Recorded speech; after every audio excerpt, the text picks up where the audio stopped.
While blue is the primary color of coastal New England, green is bursting from every direction in Vermont. And that's where we're headed now. So say goodbye to salt air and hello to the scent of freshly mowed hay. Erica Tarantel takes us to cow country. 2 hours and 15 minutes north of Boston, the hills of southern Vermont, and these views.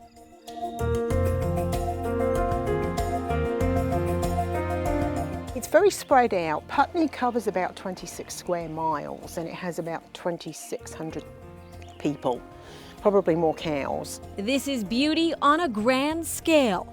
Not surprising that Putney is an artist's haven and a true community where volunteers came to the rescue of their 1769 general store after it burned to the ground. People really got together and rebuilt it, and it's actually owned by the Historical Society. It's just such a pretty venue. Jillian Pettit owns the 8-room Hickory Ridge House B&B, just up the road from downtown. Well, the house was completed in 1808 by Theophilus and Annis Crawford, and they lived here with their 10 children. And the house is on the Historic Register, so we can't make changes to the house itself.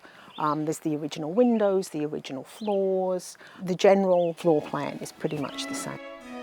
Hickory Ridge opens onto a broad meadow and a well-tended garden. A lot of guests are actually coming to just veg out and relax. They'll sit out in the gardens here, get fresh air, rejuvenate, see the stars at night.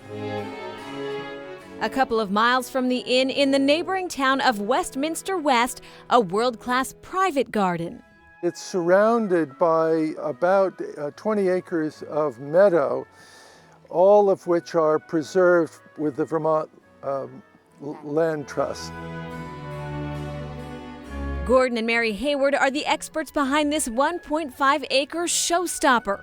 They wrote a book about their garden, blooming behind and around their 200-year-old farmhouse. We opened the garden for local charities, certain times of the year.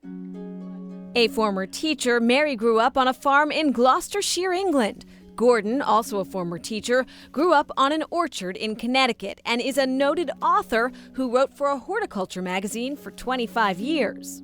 We have 14 rooms, each of which blooms at a different time and in different ways.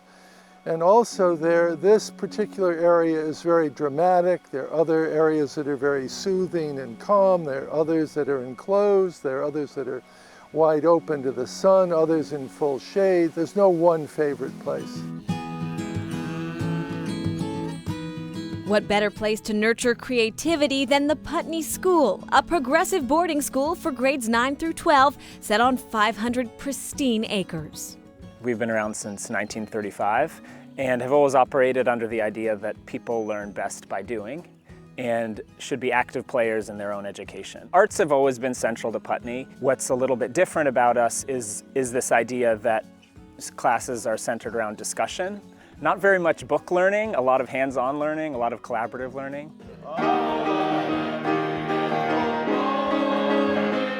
Summer is no time for slowing down either. Though students are gone, arts programs are open to the public. Today, faculty practice a few tunes for the school's daily song.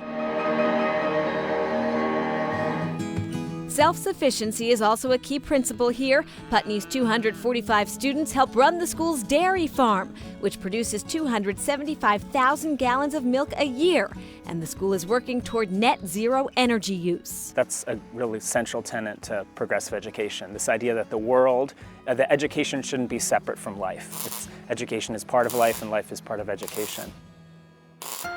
Back in downtown Putney, arts and education are also in balance at the Sandglass Theater. Shoshana Bass is a puppet artist here alongside her father, Eric, and mother, Inez, who founded the theater in 1986. They change so much with the lights when they're animated. Just a little bit of tilting, just a little breath or something changes the expression completely. Sandglass is renowned for its thoughtful work, often focused on intergenerational dialogue and social justice.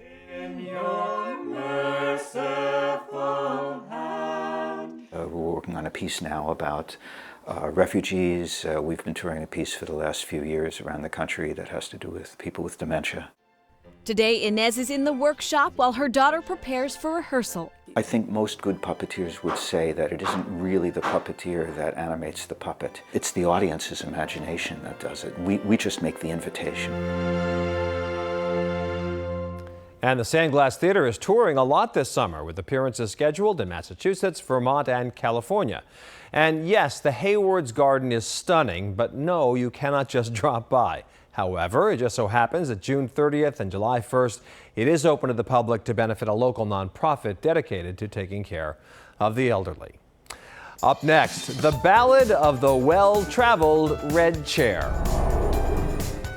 People want to take their picture with it. It's like a traveling celebrity.